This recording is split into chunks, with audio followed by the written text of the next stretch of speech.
Hello, my name is Vijay. Welcome to the next session on how to capture beautiful pictures. In this video, we will learn about contrast, color, shape, form, texture, and pattern concepts. Contrast means dissimilar or different from something else. How elements in an image can be differentiated among one another.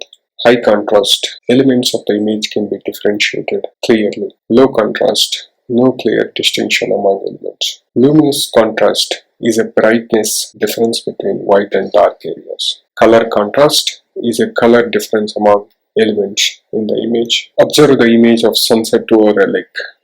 A low color contrast image, not much of variation of the colors. The hill is blacked out and the lake is barely clear and distinguishable. But a high contrast image in terms of shades of the orange.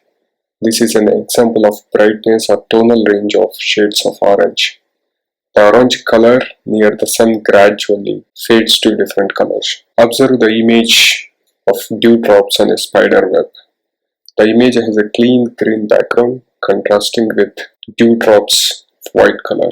A low contrast image with a tonal range from gray to black. The elements in the image are not distinguishable. In this instance, there is nothing special to attract viewers' attention. A high contrast image. The dry leaf in brownish red color is distinguishable from the rest of the scene. The image has contrasting colors, green and reddish brown, and it draws viewers' attention. The previous image is just a black and white image of this image to show the difference what a color can make. Another example of a high contrast image.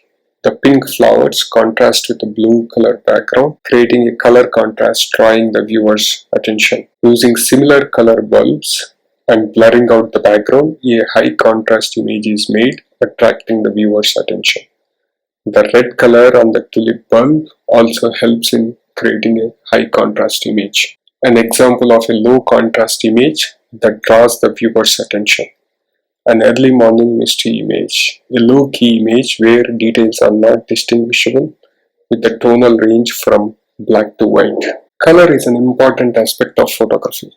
It can be used to express the mood, create a pleasant or distracting experience for the viewer. It can draw the viewer's attention to certain elements in the photograph. The three primary colors are red, green, and blue. Mixing all three colors result in a white color. Joining two primary colors will give you secondary colors. Joining a primary and secondary color or two secondary colors give tertiary colors. Contrasting colors or complementary colors are opposite colors. For example, red and green, red and blue, etc. Adjacent or analog colors are the colors next to each other. For instance, red and orange, magenta, blue, violet, etc. Use the color organization knowledge to decide how to place different elements with the different colors in a scene. Contrasting colors. Observe the image of the blue background with pink flowers. Blue and pink are contrasting colors. They create a color contrast, drawing viewers' attention. Another example of using contrast colors to draw the viewer's attention. This is an example of using adjacent colors, adjacent shades from pure black to silver or white. Shape and form. A shape is flat, two-dimensional, and form is a three-dimensional. A photography frame is essentially a 2D frame. A form is created from highlights and shadows falling on the subject from different directions, change in photographer perspective or angle shooting from, and the depth of the field. An example of an image demonstrating the shape. The blue circles are flattened out.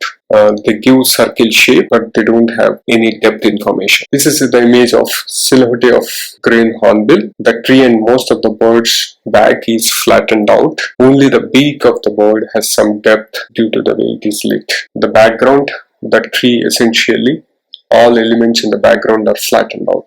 There is not much of depth information. The tree on the rightmost has no form. It is just flattened out, revealing only the shape. The blue background is completely flattened out, but the foreground elements have depth information, revealing the form of the elements in the foreground.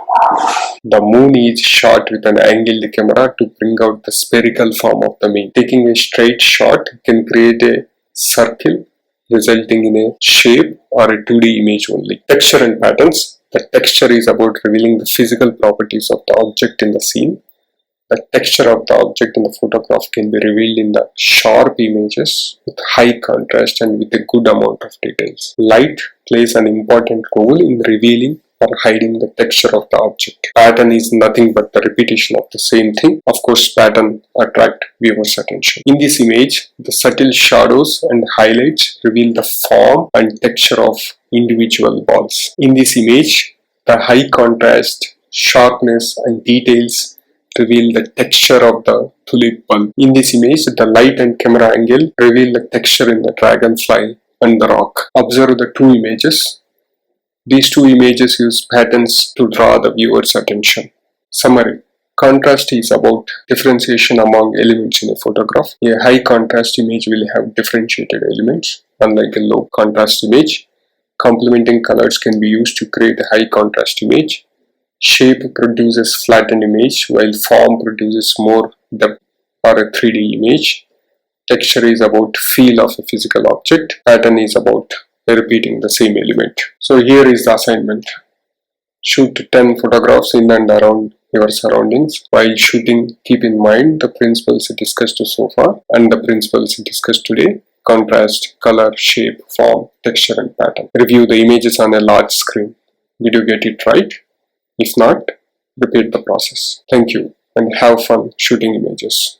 If you enjoy watching the videos, please like, share or subscribe. Help others find the course. Thank you.